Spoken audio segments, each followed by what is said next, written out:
She walked into the boardroom and the first thing she did was vote to remove her own husband. But Ethan had no idea. She had been preparing this moment for 7 years. Everyone thought Ethan was the man controlling the company, but they didn't. No. The only reason he became chairman 7 years ago was because of his wife. A few days earlier she had just returned from an overseas business trip, and she brought Ethan a special gift, a custom watch, the kind they only make once. She opened his office door, planning to surprise him, but the moment she stepped inside, she froze. Sitting in the seat that belonged to her was another woman. Ethan looked up and casually introduced her. "This is my new assistant Olivia." But something felt wrong, because the necklace around Olivia's neck was the exact same necklace Ethan had custom made for his wife last year. When she confronted him, Ethan didn't even seem bothered. "She doesn't have any nice jewelry. She just borrowed it for an event." He even told his wife, "I'll buy you something more expensive later." She didn't argue. She just stood there, watching everything. Then she went back to her office and found it had already changed. The whole office had been redecorated in Olivia's style, and the wedding photo she had flown all the way to Iceland to take was in the trash. That was the moment she made her decision. She was going to fire Olivia, but for the first time, Ethan pushed back. He said the company could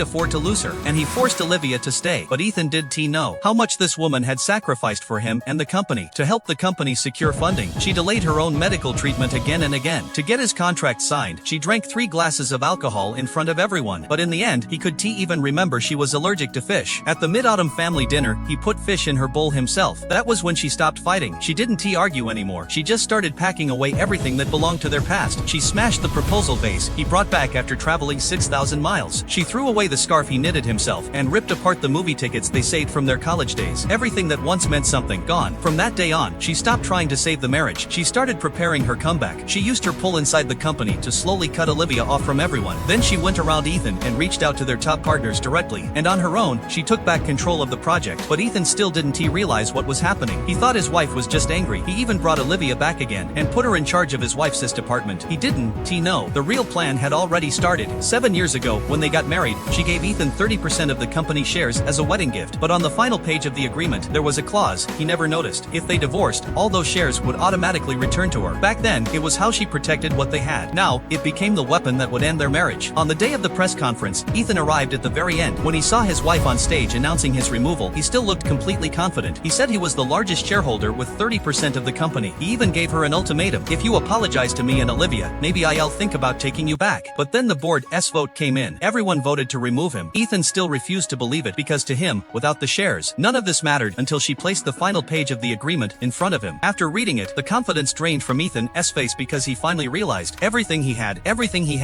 he controlled, was never truly his. It was all given to him by his wife, and now she took back her love and took back everything she ever gave him. 7 years, and in the end, Ethan lost everything.